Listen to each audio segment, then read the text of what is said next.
Muchas gracias, senadora, senador. Comienzo con las preguntas del senador Ángel García Yáñez, a quien agradezco sus dos preguntas que me parecen muy relevantes. Bueno, en primera instancia, bien importante separar lo que ocurre en los sistemas no reformados de los sistemas reformados. Porque en ocasiones cuando escuchamos, digamos, en los medios de comunicación, la palabra crisis en las pensiones, que está hoy presente ya digamos, cotidianamente en los medios de comunicación, se suele combinar o confundir la crisis que viven los sistemas no reformados con los retos de los sistemas reformados. Son dos cosas diferentes.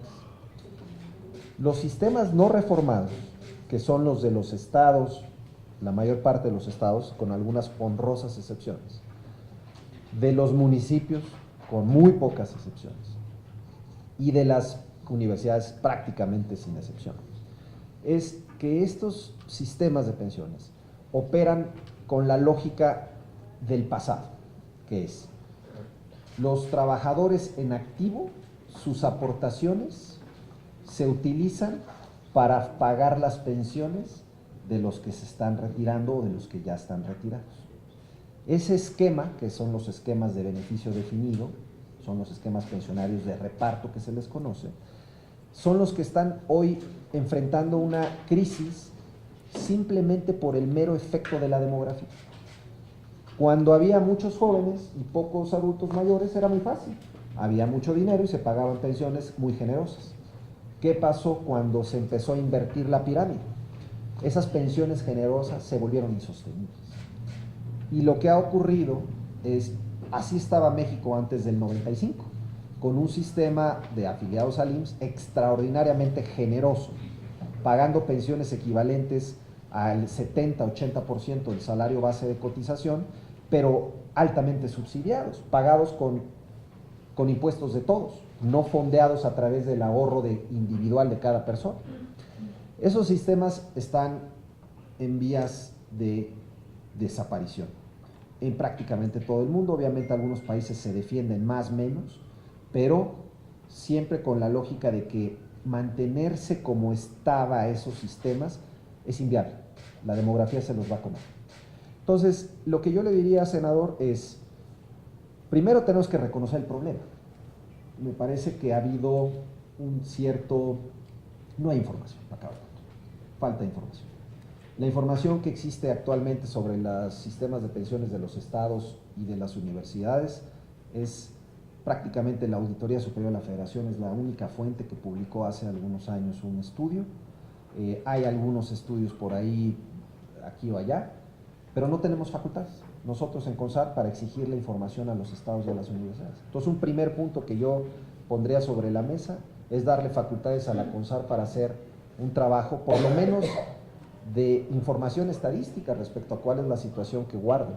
No sabemos cuántos trabajadores pensionados hay, no sabemos bajo qué condiciones, no sabemos bajo qué fórmulas se están pensionando, no sabemos cuántos trabajadores en activos hay, cuánto están aportando, o si lo sabemos, la información está muy fragmentada y poco conocida por el público. Y sobre todo no sabemos algo muy importante, no sabemos el pasivo que hay hoy contingente.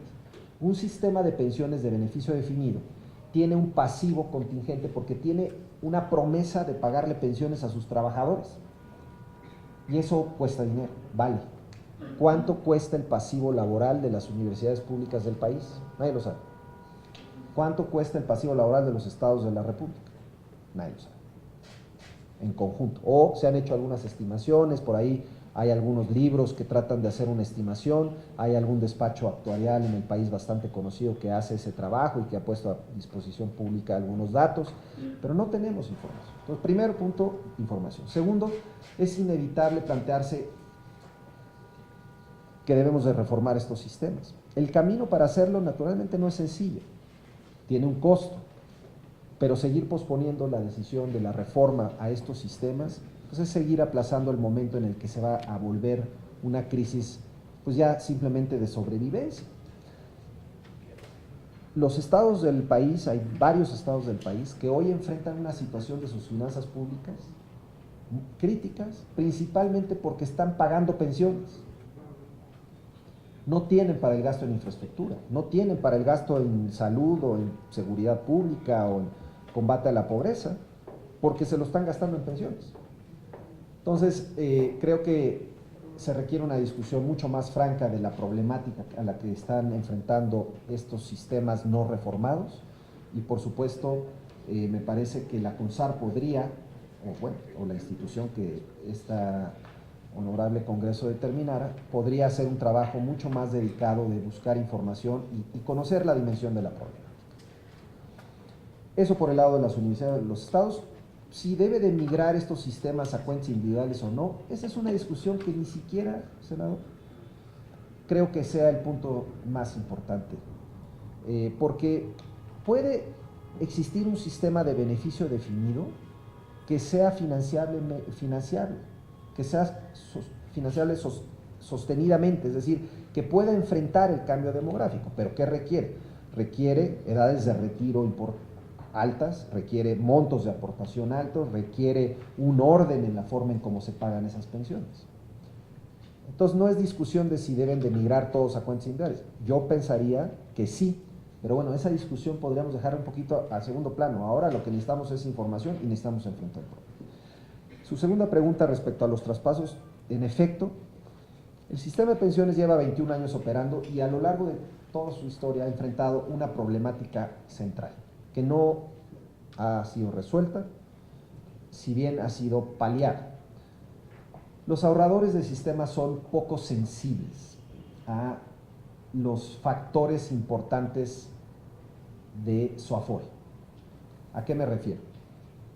Hay 3 factores para definir un Afore o para decidir en qué Afore quiero estar: los rendimientos que pagan, las comisiones que cobran y los servicios que brindan.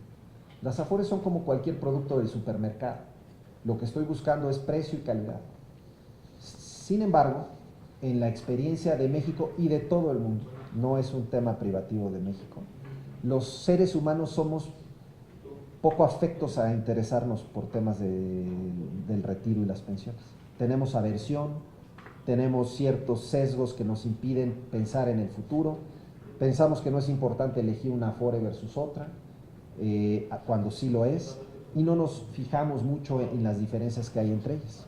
Entonces, los traspasos son una herramienta que está concebida desde su inicio del sistema para darle libertad a los ahorradores de optar por la de su preferencia, la que mejor les guste, la que deseen, lo cual está bien, y la ley permite una vez al año cambiarse de Afore.